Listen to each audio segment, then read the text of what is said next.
እንዳሃቦም ንሪኦ ስፓርታክስ ኣብ ጉዕዝኡ ሓንቲ ከተማ ይረክብ እሞ ነቶም ባሮት ኣኪቡ ብዛዕባ ዘካይዱ ዘሎ ስራሕቲ ክምህሮም ከሎ ንነፃነቱ ይቃለስ ከም ዘሎን ነፃነቶም ክረኽቡ ኮይኖም ከዓ ብባሕሪ ክወፁ ስለ ዘለዎም መርከብ መግዝእ ንክኾኖም ኣብ ከተማ ዘሎ ኩሉ ሃብቲ ክወርሱ ከም ዘለዎም ይሕብረሎም።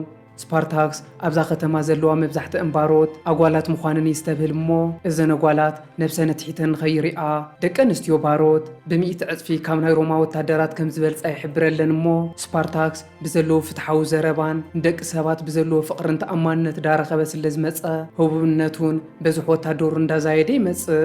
ካብ መዓልቲ ናብ መዓልቲ እዞም ባሮት በዝሖም እንዳወሰኸ ክመፅእ ከሎ ንናፅነት ዝግበር ቃልሲ ንኽፈትውዎን ኣብ መትከሎም ንኽፀንዑን ምሸት ምሸት ነዚ ቃልሲ ዝጠቅም ትምህርትታትን መዘናግዕታትን ተጠቂሞም እንዳተዘናግዑ ንሪኦም። ሓደ ምሸት ስፓርታክስ ምስ ቬሮንያ ዳዕለልዎ ክገብሩ ይጅምሩ እሞ ስፓርታክስ ባህርያ ዝበሃል ዘየብላ ኩሉ ሰብ ብነፃነትን ብኽብርን ዝነብረላ ዓለም ክርኢ ከም ዝብህግ ይነግራ። ስፓርታክስ ኣርሒቑ ዓማቲ በዓል ብሩህ ተስፋ ክኸውን ከሎ ዕላምኡ ከም ዘዕውት ንጻቱ እውን ተጠራጢሮ ይፈልጥን።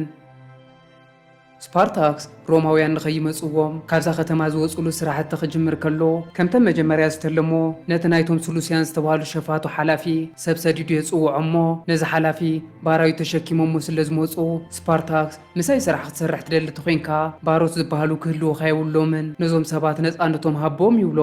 ሽዑት ወዲ ስፓርታክስ ጽቡቕ ስራሕ ንኸስርሖ ከም ዝፀውዖ ስለ ዝፈለጠ ሕራይሉ በዚ ሓሳብ ይሰማማዕ እሞ ክልቲኦም ኮፍ ኢሎም ክዕልሉ ከለዉ ስፓርታክስ 500 መርከባት ክገዝእ ከም ዝደሊ ይነግሮ።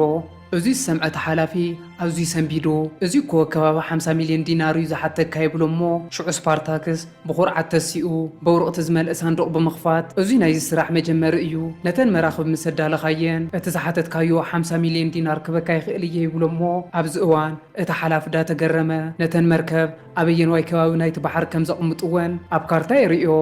ስፓርታክስ ንዝወድን ብኩሉ ነገር ስለ ዝተሰማምዑ ስፓርታክስ ናብቲ መራኽብ ዝቕመጣሉ ቦታ ድሕሪ 7 ወርሒ ከም ዝመፁ ይሕብረሉ እሞ እቲ ወዲ እውን ኣብ ግዚኡ ኩሉ ገንዘቡ ክረክብ ከም ዝኽእል ኣረጋጊፁ ንክኸድ ይዳሎ። እዚ ወዲ ቅድሚ ምኻዱ ንስፓርታክስ ሓደ ምስጢር ክነግሮ ይጅምር እሞ ሮማውያን ናብ ጥቓኹም ቀሪቦም ስለ ዘለዉ ንምንታይ ዘይተሃድሙ ክብሎ ከሎ ስፓርታክስ ንነፃነት ዝግበር መስዋእቲ ሕልፊ ኩሎም መስዋእቲ ስለ ዝኾነ ንነፃነቱ ብትብዓት ክሳብ መጠረሽታ ክቃለስ ምዃኑ ሓቢሩ ኣፋንዩ ሰዶ። ንምሸቱ ስፓርታክስ ሮማውያን ናብ ጥቕኡ በፂሖም ማዓስከር ሰሪሖም ከም ዘለዉ ይፈልጥ እሞ ድፋዕ ከይሰርሐ ስለ ዝመፅዎ ኣዝዩ ተሻቒሉ እንታይ ክገብር ከም ዘለዎ ክሓስብ ይጅምር። ኣብዚ እዋን እቶም ሮማውያን እውን ንኩናት ከም ዘይተዳለዉ ስለ ዝተረድአ ሃንደበታዊ መጥቃዕቲ ፈፂሙ ንኸጥቅዖም ይውስን እሞ ዝተመረፁ ወታደራት ሒዙ ናብቲ ማዓስከር ብምኻድ ሃንደበታዊ መጥቃዕቲ ይፍፅም።